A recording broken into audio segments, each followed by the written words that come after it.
deux pôles importants dans ce département. Il y a le savoir réfléchir et le savoir-faire. Il y a des cours sur de la réflexion à mots, tout ce qui touche au développement durable, une réflexion d'observation sur notre société, sur une capacité à observer les attentes et les frustrations de nos usagers. Mais on a poussé aussi le côté design mobilier, surtout pour faire prendre conscience à l'élève que quand il dessine, il doit réfléchir à la conception et à l'impact de son acte dans le dessin. Alors l'exercice de la chaise est un peu le produit iconique dans le mobilier. Donc là, c'était une première pour des élèves de 3e année de construire une chaise avec les problèmes à la fois esthétiques, de résistance et de conception. On a toujours de belles surprises. Il y a des chaises qui sont tout à fait estimables. Pour un premier essai, c'était une très très belle expérience. Et surtout, ça montre l'éclectisme de chaque designer quand on voit l'ensemble des chaises qui ont été produites.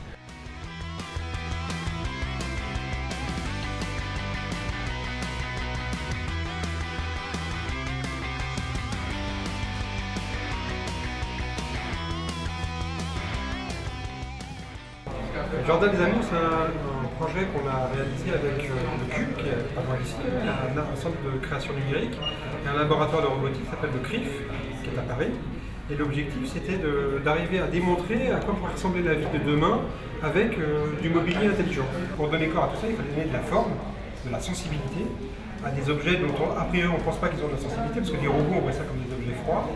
Tout l'enjeu, c'était justement de mettre de la sensibilité et de la personnalité pour chacun des meubles. Ça permet finalement de mettre en scène les relations que ces objets vont avoir entre eux et vont avoir avec nous. Ça, c'est vraiment un travail de design.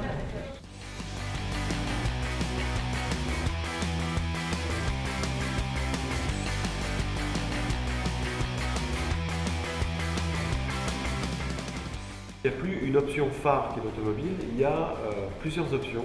Alors, un certain nombre de nouveautés, le développement d'un cours, une option, un cursus spécifique aux 2 roues, mobilité individuelle, le développement, la continuité dans le nautisme naval, et bien sûr l'option automobile qui dure depuis le tout début de STRAP, donc présentation ici au JPO du rendu des 3e années groupe automobile. Alors, le travail du nautisme naval, c'est un projet de groupe, hein, contrairement aux projets de mobilité individuelle ou de projets automobiles qui sont des projets individuels.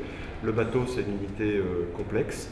On a une équipe de 5 étudiants qui ont travaillé ensemble, main dans la main, sur le développement d'un seul projet. On devait faire un bateau de croisière de 32 mètres sur 7 qui devait accueillir 25 passagers, donc un 105 pieds. Et il devait à la fois remonter les fleuves et affronter la haute mer. Après, au niveau du design industriel, il fallait que ce soit fait en série pour baisser le coût, que ce soit pas nocif pour les gens qui vont le désarmer, donc un point sur la matériologie. Donc l'idée était d'avoir un meilleur rendement et une consommation plus faible. Donc pour avoir un meilleur rendement, il y a plusieurs éléments. Il y a le rendement énergétique qui concerne juste la consommation spécifique du bateau. On est allé voir des agences de